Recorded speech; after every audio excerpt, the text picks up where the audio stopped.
ሰላም ጤና ይስጥልኝ። እንደነገርኳችሁ እንደዚህ የፖለቲከኞች ግብግብ እሰጥ አገባ ምልልስ በጣም ተመችቶኛል። እናንተም አንዳንዶች እንደተመቻችሁ ነግራችሁኛል። ዛሬም አዲስ ቪዲዮ ይዤ መጥቻለሁ። የዛሬው አንድ የሚያስደነግጥ ቪዲዮ በ2016 ቴዲ ሪዮት ሼር ያደረገው ነው። ሁለተኛው ደግሞ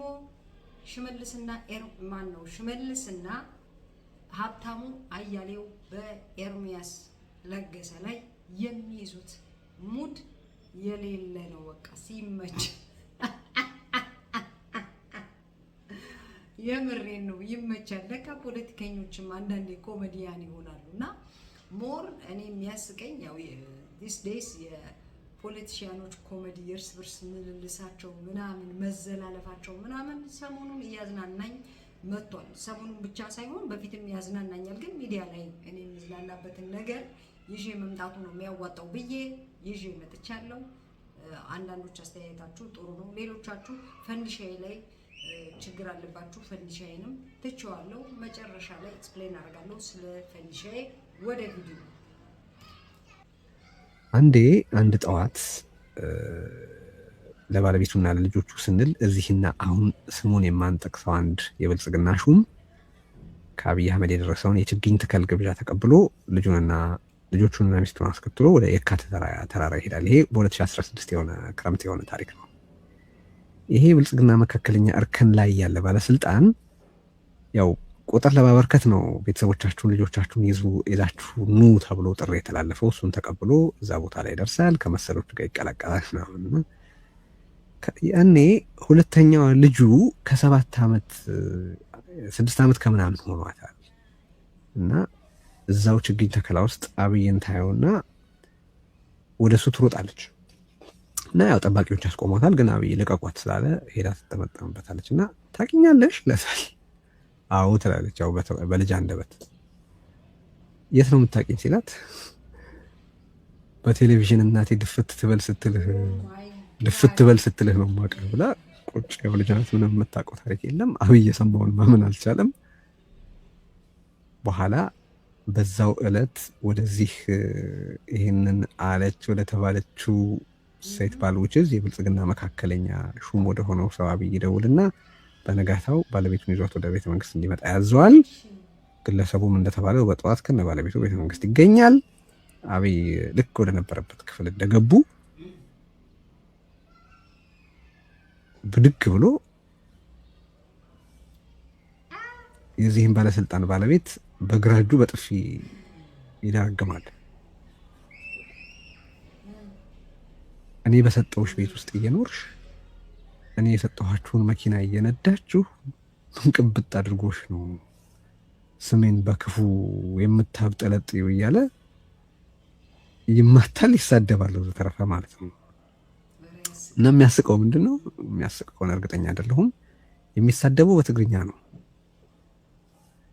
እና የዚህ መካከለኛ ሹም ባለቤት የሆነ ትግራዊት ይመስለዋለች።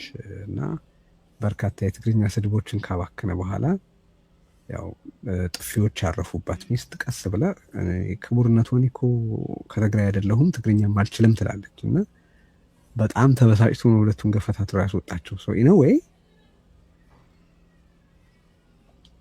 ይሄ?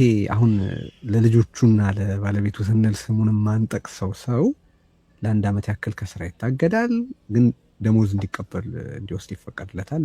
ከደሞዝ ጋር ግን ያለ ስራ ለ1 ዓመት ከደሰከለ በኋላ ነው አሁን የአዲስ አበባ የአንዱ ቢሮ ኃላፊ ነው።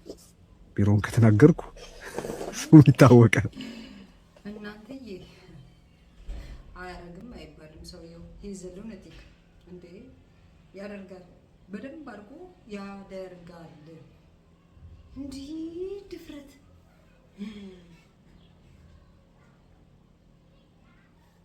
ልጆቻችሁ ፊት ምንም ነገር አታውሩ። ያወራሉ፣ እመኑ። አታውሩ፣ ልጆቻችሁ ፊት አንድ ነገር አታውሩ። በቃ እንዲህ ይኸው እናንተ ብትሆኑ በቃ እንደዚህ እኮ ነው። ወይኔ ያስፈራል በጣም። እኛ ኢትዮጵያን ተሸክመን አማኑኤል ማስገባት የነበረብን ሰውዬ ተሸክመን ቤተ መንግስት አስገብተን ይኸው መከራችንን እያየን ነው ለ8 ዓመት። ዛሬ ሰኔና ሰኞ ገጥሟል። 97 ሰኔና ሰኞን እኔ በታሪኬ 3 ሰኔና ሰኞን አውቃለሁ። 97 ሰኔና ሰኞ በሰኞ ቀን ያ ሁሉ ህዝብ አዲስ አበባ ላይ አለቀ። 2012 ሰኔና ሰኞ ገጠመ። አጫሉ ተገደለ። ያ ሁሉ ሰው ወደ 200 ምናምን በላይ ሰው በኦሮሚያ ክልል ተገደለ። የራስ መኮንን ሐውልት ፈረሰ። በዚህ ሰኔና ሰኞ ዛሬ ቀን ሰኔና ሰኞ ሶስተኛው ገጥሟል። አብይ አህመድ ከስልጣን የሚነሳበት ሰኞ ይሁን። አሜን በሉ። እንግዲህ ያው ተጣሉ ምናምን አማገጠ ነው የሚለው። ቤቱን ትቶ ውጭ ማለት አበዛ። እሷ በዚህ መሃል ጴንጤ ሆኗ ነበረ። ከዚያ ከአንድ አብይ ከሚስቱ ዝናሽ ታያቸው ጋር ከተለያየ 8 ዓመት አልፎታል። በእርግጥ ተፋታ ማለት አይቻልም። ቀድሞ ነገር ህጋዊ ጋብቻ አልተመሰረተም። እርሱ የሬዲዮ ኦፕሬተር፣ እሷ ደግሞ የመከላከያ ዘፋኝና ተወዛዋዥ ሆኖ ነበር በኢትዮ ኤርትራ ጦርነት ጊዜ የተዋወቁት። በእርግጥ እርሷ ከዚያ በፊት የብዙ እንደለፈው ከዛ እንግዲህ ያው ተጣሉ ምናምን አማገጠ ነው የሚለው። ቤቱን ትቶ ውጭ ማለት አበዛ። እሷ በዚህ መሃል ጴንጤ ሆኗ ነበረ። ከዚያ ከአንድ የኢቫንጀሊካል ቸርች ጋር በተደረገ ግንኙነትና በአንድ ባለስልጣን እገዛ በአንድ ባለሀብታም ድጋፍ ወደ አሜሪካ ሄደች። ከዚያ በኋላ እርሱ አብይ አህመድ ማለት ነው የአባዱላን ሚስት ራሄል ትባላለች። የአባዱላ ሚስት ራሄል እህት አግብቶ መኖር ጀምሮ ነበር። ሆኖም ነፍሰ ጡር እያለች የጤና እክል አጋጥሟት ጽንሱ ተቋረጠ። ለዚህ መቋረጥ የእርሱ እጅ አለበት። በኋላ ላይ ከእርሷም ጋር ተለያየ። በዚህ ምክንያት የአባዱላ ሚስት አብይን ማየት አትፈልግም የሚል ነገሮችን ነው እንግዲህ አንዱ ነው። ከዚህ በላይ መሄድ ትንሽ ያስቸግራል። እውነት ለመናገር እንደዚህ አይነት ነገሮች ከባድ ናቸው። ግን እኔ ከአባዱላ ጋር ስለተሳሰረ ነው አንዱ ግንኙነታቸው ዝም ብሎ ያለ ሳይሆን ፖለቲካዊ የሆነ እንዴት እንዳጠመደ ምናምን የምናይበት ነገር አንዱ የምናየው ነው። እና በጣም አስቂ ነገሮች አሉ። እንግዲህ ከወይዘሮ ዝናሽ ጋር የነበረው ነገር በመጨረሻ በምልጃ እንደመጣች አሜሪካኖቹ ጣልቃ ገብተው በዲፕሎማሲ እንደተፈታና ፈቃደኛ ሆና እንደመጣች በጣም የሚገርም እኮ ነው።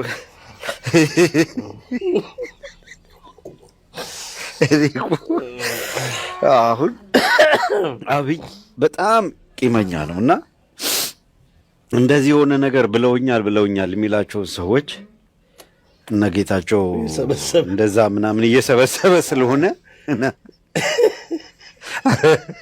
ኧረ የተጋቡ ጊዜ ሻማ ያዥ ነበርኩ እንዳይል ሰው ተፋቷል ብሏል።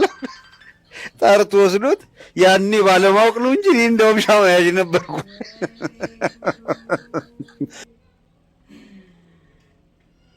ማይ ጋድ እውነታቸው ነው። የምር እንዲህ እያረገ ነው ይሄን ሁሉ ህዝብ የሰበሰበው። አብይ አህመድ በጣም ቂመኛ ሰው ነው፣ እውነት ለመናገር ማለት ነው። ሚዲያ ላይ እንደምንሰማው ማለት ነው። ሚዲያ ላይ እንደምንሰማው አብይ አህመድ በጣም ቂመኛ ነው ሲበዛ። ኤርሚንም ሰብሰብ ቢያረጋት ለዚሁ ፐርፐዝ ነው። ኤርሚያስ ባለህበት እንዳትሄድ፣ ባለበት ተቀመጥ። መልእክት ለኤርሚያስ ሚዲያ ላይ እዚህ ዩቲዩብ ላይ አጠቃላይ ሶሻል ሚዲያ ላይ ስለ ኤርሚያስ የበፊት ንግግሮች ሰርች ሳደርግ እጅግ የሚያስደነግጡ የአብይ አህመድ የሚተቹ አብይ አህመድ ላይ የተሰነዘሩ